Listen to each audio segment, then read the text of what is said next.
over 2 million people migrating within Nepal. And get this, almost 2.2 million Nepalists living outside the country. Wow. That's the big takeaway from the 2021 census data. Yeah. You can't ignore those numbers. Migration's a huge factor in how Nepal's developing, wouldn't you say? Absolutely.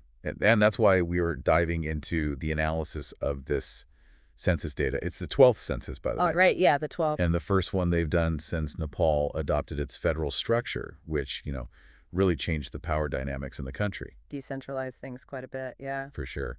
So, in this deep dive, we really want to unpack the big picture on education and how it connects to these massive population shifts we're seeing. Yeah, we want to paint a clear picture for our listeners. Who's getting educated? Where are they doing it? And how does that all tie into where people are moving, both within Nepal and across its borders? Exactly. So maybe we can start with where people are learning or not learning, as the case may be, in different parts of Nepal. Well, one of the most interesting things that jumps out at you is the real difference between urban and rural areas. You see a much higher percentage of graduates and postgraduates in urban municipalities. Makes sense. More opportunities, I guess. Right. And then in rural areas, you see the flip side, higher proportions of folks with just basic education or even no formal schooling at all.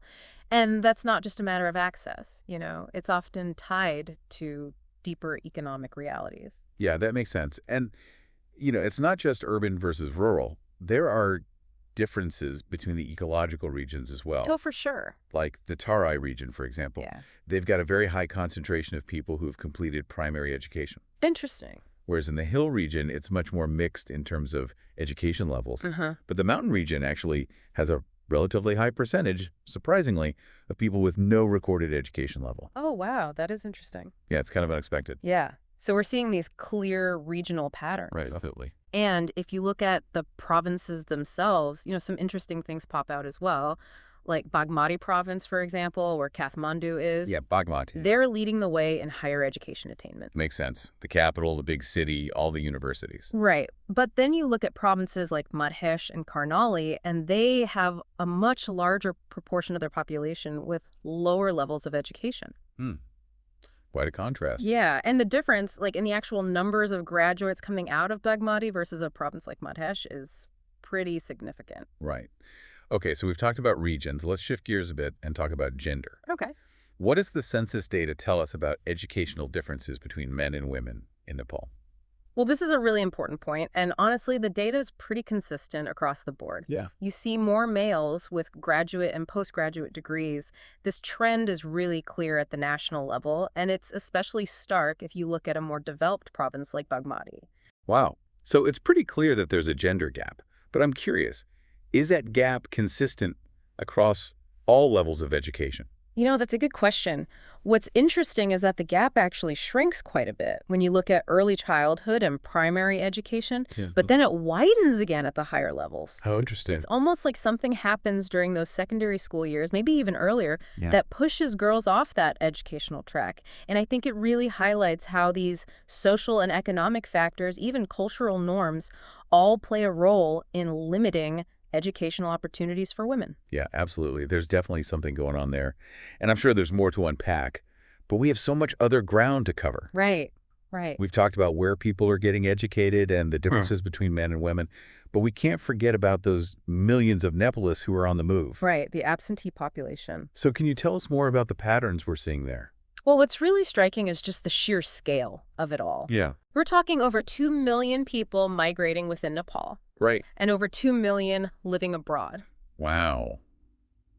That's a lot of movement. It is. Now, the Hill and Tarai regions, they have the largest absolute numbers of absentees. But think about this. The proportional impact of this outmigration might be even more profound in regions with smaller populations. Yeah, I see what you mean. Places like the mountain region, Karnali, Sudur Pasim, they're losing a bigger chunk of their population, proportionally speaking. Right, it's all relative. It is. And even urban centers, they have significant absentee figures for both internal and international migration. It's not just a rural phenomenon. So what's driving all this movement?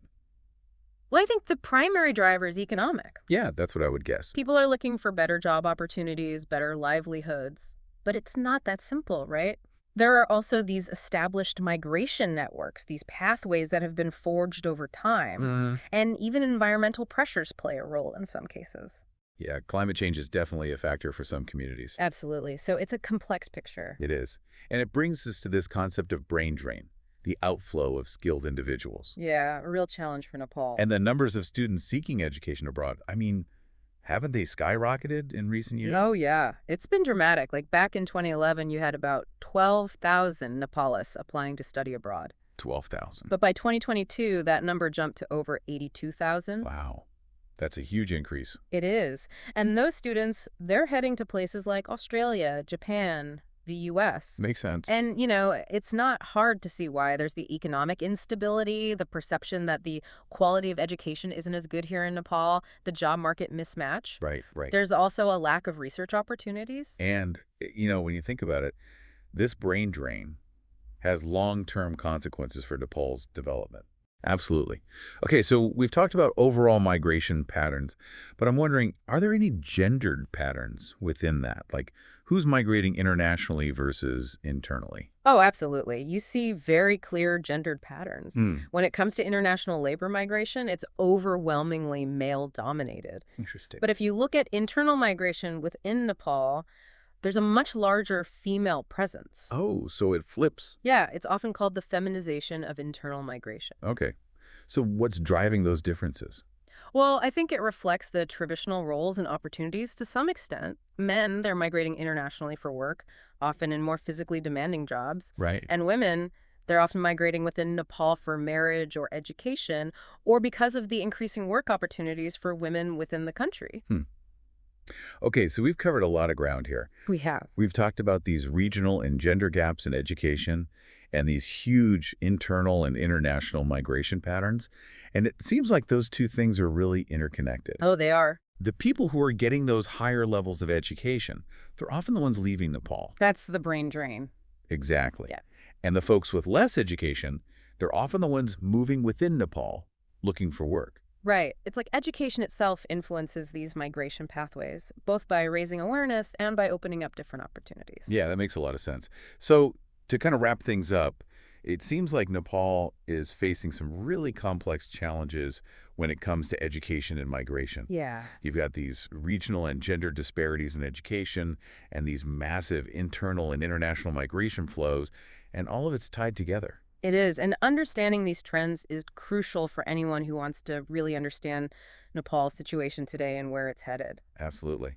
So given all these challenges, and with all these people on the move, and with the varying education levels across Nepal, what do you think are the biggest challenges and opportunities that Nepal is facing in the years ahead? That's the big question. It is. And it's something we all need to think about.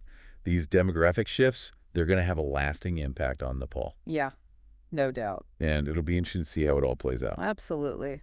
All right. Well, that's all the time we have for today. Thanks for having me. Thanks for joining us.